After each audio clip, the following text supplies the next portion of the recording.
Hello friends, my name is Kusum Soni and I'm presenting to you my motivation and engagement strategy video for my course PIDP 3250, and I'm using Creative Commons to protect my video. Hope you will enjoy and leave some comments in the end. Are you an instructor like me? Uh, Everybody have some dream jobs, and mine was to work as a clinical instructor in a medical school or in a university. But the main issue is how to keep your students engaged and motivated. Have you ever faced this problem? Does that happen with you? That I just finished my uh, instructions and giving directions to my students, and a student asked me what to do next. It can be very challenging, frustrating, and tiring at times, but what to do? Now what?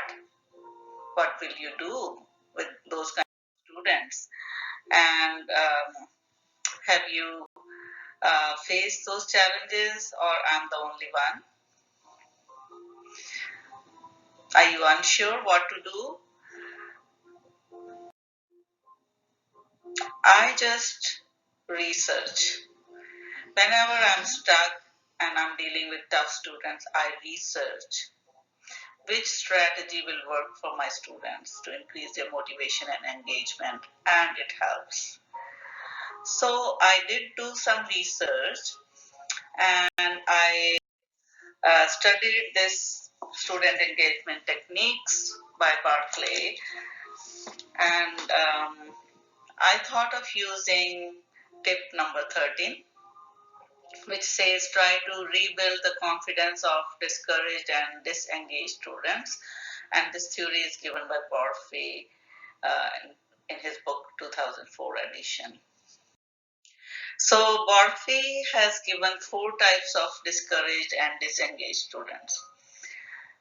Firstly, the students with limited ability who truly do have difficulty in keeping up and have developed chronically low expectations and numbed acceptance of failure. Second type of students are the students whose failure attributions or ability beliefs make them susceptible to learn helplessness in failure situation. Uh, Third type of students are the ones who are obsessed with self-worth, and they focus on their performance goals rather than their learning goals. And there is a fourth type of students who underachieve due to their desire to avoid responsibility. So let's discuss the first type. They are the ones who get accepted into colleges with a low GPA, and then they continue with their difficulty in keeping up and chronically low expectations on themselves, and they don't work too hard. I often get these kind of students, uh, especially when I was workshop facilitator at Work BC, when people were sent to me for the job search when they are not motivated to do their job search, and uh, in my class they were not paying attention because they are not motivated to find work, and they were forced to be in my workshops. People with disabilities, single parents, the young mothers who come back to work after long gap, they have kind of lost faith uh, in their own abilities. So it was hard to keep them motivated.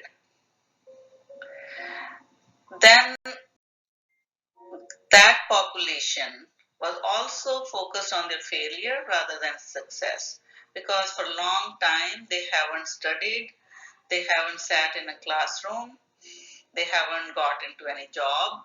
So they always think that they're not going to pass.